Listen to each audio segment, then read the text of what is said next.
তালের কদম পুলি, তালের পুলি পিঠা, তালের গড়গড়া, এই তিনটা রেসিপি আজকে আপনাদেরকে একসাথে আমি দেখিয়ে দেব। তো প্রথমেই আমি তালের যে পুলি পিঠা হয় সেটা শেয়ার করব। আর দেখতেই তো পারছেন এটা কতটা পারফেক্ট, আর খেতে কিন্তু ভীষণই মজা। আর এই যে এটা দেখুন তালের কদম পুলি, এটাও কিন্তু খেতে ভীষণ মজা আর দেখতেও কিন্তু অনেকটা গর্জিয়াস। আর এটা হলো তালের গড়গড়া। তো প্রথমেই আমি 1 কাপ নিয়ে নিচ্ছি পানি, আর পানিটা একটু গরম হয়ে গেলে এর মধ্যে দিয়ে দিচ্ছি 1 কাপ তালের পাল্প। 1 কাপ পানির সাথে আমি তালের পাল্পটাকে ভালো করে মিশিয়ে নিচ্ছি।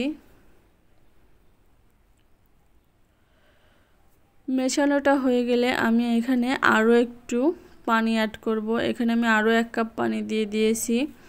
আর এই পানিটাকেও আমি তালের সাথে ভালো করে মিশিয়ে একটু পাতলা করে নিলাম। দিয়ে দিচ্ছি পরিমাণ মতো লবণ, আর দিয়ে দিচ্ছি চিনি। এখন দিয়ে দিচ্ছি 1 কাপ চালের গুঁড়ো, 1.5 কাপ পরিমাণে দিয়ে দিয়েছি আতপ চালের গুঁড়ো। এখানে আমি শুকনা গুঁড়োটা ব্যবহার করেছি, আপনারা চাইলে কিন্তু ভেজা গুঁড়োটাও ব্যবহার করতে পারেন। এখন এটাকে একটু কাই করে নিতে হবে। তারপরে ঢাকনা দিয়ে ঢেকে আমি চুলাটা অফ করে রেখে দিচ্ছি 5 মিনিটের জন্য। ফিরে এসেছি 5 মিনিট পরে। এটাকে একটু নারকেল কোড়া দিয়ে ভালো করে মথে নিতে হবে। আর এই একটা কাই দিয়েই আমি কিন্তু আপনাদেরকে 3টা রেসিপি করে দেখাবো। তো প্রথমেই তৈরি করব তালের গড়গড়া। তার জন্য আমি এই যে এভাবে একটা স্ট্রেনার নিয়েছি, আর এই স্ট্রেনারে ভালো করে তেল মাখিয়ে নিচ্ছি যাতে করে পিঠাগুলো পারফেক্টলি হয়।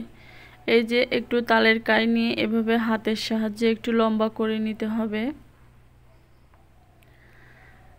তারপরে যে স্ট্রেনারের সাথে এভাবে কিন্তু একটু চাপ দিয়ে ঘুরিয়ে নিলেই একটা পিঠা রেডি। তো আমি আরও একটা দেখিয়ে দিচ্ছি।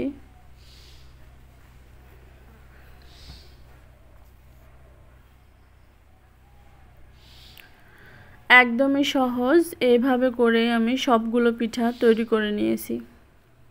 এই যে দেখুন, দেখতে কিন্তু মাশাআল্লাহ খুবই সুন্দর দেখাচ্ছে। জানি না ক্যামেরায় কতটুকু কি বোঝা যাচ্ছে, তবে এটা বানানো কিন্তু একদমই সোজা।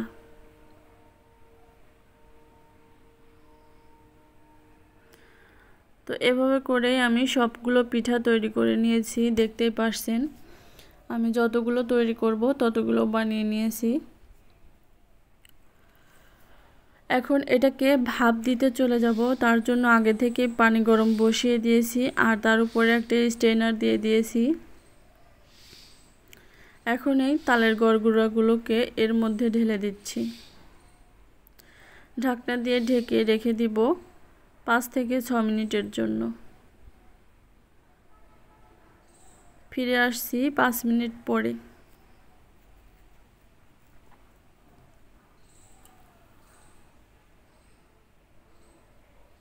তো দেখতেই তো পারছেন আমার পিঠাগুলো একদম রেডি হয়ে গেছে। এখন আমি এটাকে নামিয়ে নিয়েছি।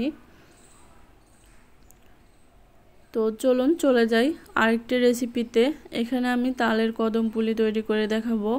এটা খুবই গর্জিয়াস একটা রেসিপি, আর খেতে অসম্ভব ভালো লাগে।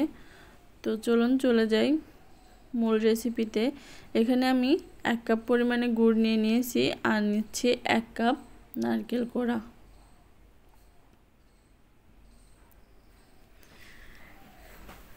এই গুড় আর নারকেল কোড়াকে একটু ভালো করে মিশিয়ে নিতে হবে। এটা কিন্তু বেশিক্ষণ জ্বালানোর কোনো প্রয়োজন নেই, শুধুমাত্র গুড়ের পানিটা শুকিয়ে গেলেই হয়ে যাবে।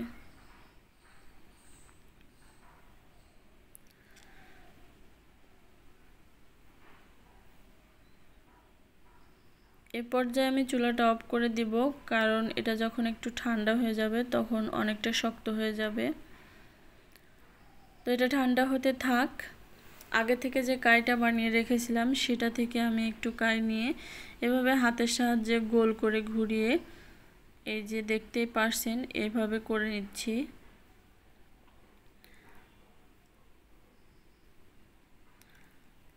একটু নারকেলের পুরটা আমি ভেতরে ভরে তারপরে সিল করে দিচ্ছি।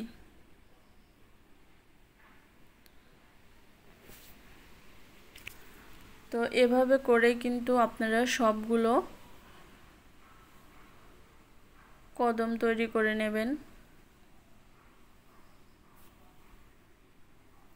আমি আরও একটা দেখিয়ে দিচ্ছি।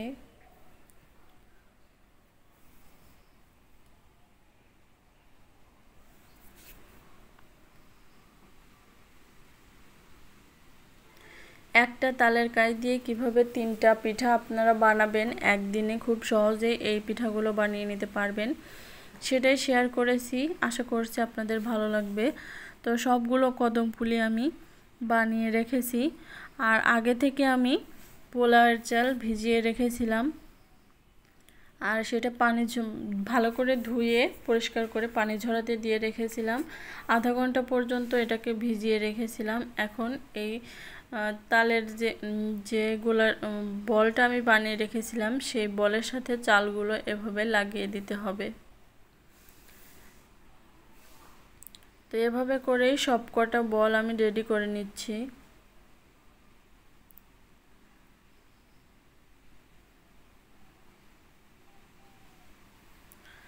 চালের গায়ে যেন কোনোভাবেই পানি না থাকে, কারণ পানি থাকলে কিন্তু চালটা লাগতে চাইবে না, তাই অবশ্যই পানিটা কিন্তু ঝরিয়ে নেবেন।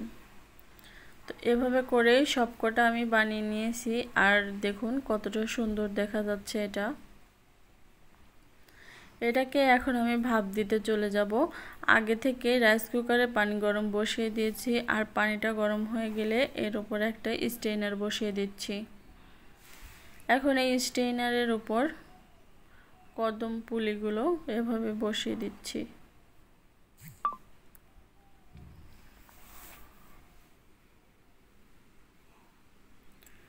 তো সব কটা পুলি আমি এভাবে বসিয়ে দিয়ে ঢাকনা দিয়ে ঢেকে রেখে দিব আধা ঘন্টার জন্য, মানে যতক্ষণ না চালটা ভালোভাবে সিদ্ধ হয়ে যায়।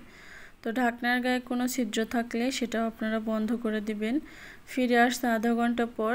তো আধা ঘন্টা পরে আমার কিন্তু চালটা একদম সিদ্ধ হয়ে গেছে, দেখে নিশ্চয়ই বুঝতে পারছেন আপনারা।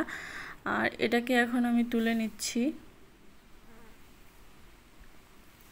আপনাদের সময় কম বা বেশি লাগতে পারে, অ্যাডজাস্ট করে নেবেন। যতক্ষণ না দেখবেন চালগুলো ভালোভাবে সিদ্ধ হয়ে গেছে ততক্ষণ এটা এভাবেই রেখে দেবেন। তো আমি সবগুলো কদম পুলি তুলে নিয়েছি, আর দেখতেই তো পারছেন এটা কতটা পারফেক্ট হয়েছে। খুবই মজাদার এই রেসিপিটা, আপনারা কিন্তু বাসায় একদিন ট্রাই করবেন। আর যদি ট্রাই করেন অবশ্যই আমাকে কমেন্ট করে জানিয়ে দেবেন আপনাদের কাছে এই রেসিপিগুলো কেমন লেগেছে। এখন দেখিয়ে দিচ্ছি তালের পুলি পিঠাটা কিভাবে বানাবেন আপনারা। এই তালের পুলি পিঠাটাও একই কায়দায় আমি তৈরি করে নেব। প্রথমে এই যে বল বল করে রেখেছিলাম আমি, তাহলে প্রত্যেকটা পুলি পিঠা সমান হবে। এখন একইভাবে হাত দিয়ে সরিয়ে নিচ্ছি, তার উপর তালের কাইটা আমি ভরে নিচ্ছি।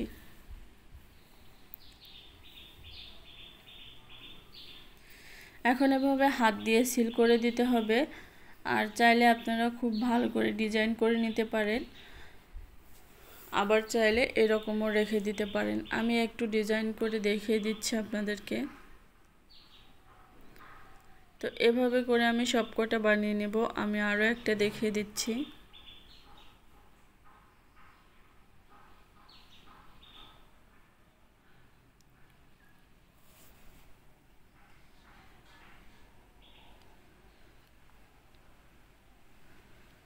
আমার আজকের এই রেসিপিগুলো যদি আপনাদের কাছে ভালো লেগে থাকে, আমার চ্যানেলটাকে সাবস্ক্রাইব করে পাশে থাকা বেল বাটনটা অন করে দেবেন।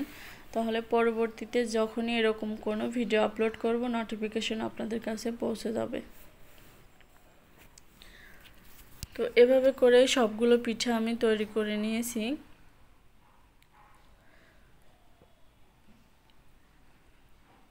চাইলে এই পিঠাগুলো আপনারা ভাপিয়ে নিতে পারেন, কিন্তু আমি এগুলো ভেজে দেখিয়ে দিচ্ছি আপনাদেরকে।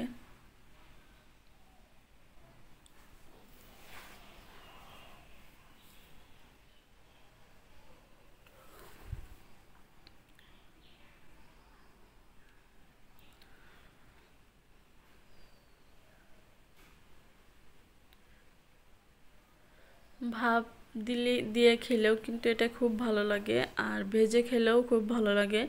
আপনারা দুইভাবেই দেখতে পারেন। তো এভাবে নেড়ে চেড়ে আমি সবগুলো পুলি ভেজে নিয়েছি। এখন এগুলোকে তুলে নিচ্ছি।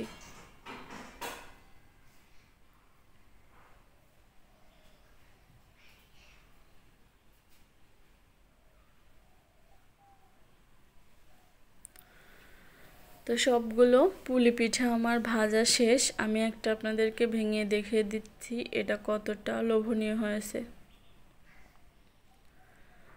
তো আশা করছি আমার এই সিম্পল রেসিপিগুলো ভালো লেগেছে আপনাদেরকে। এখনও পর্যন্ত যারা ভিডিওতে লাইক দেননি তারা প্লিজ ভিডিওতে একটা লাইক দিয়ে তারপরে দেখবেন।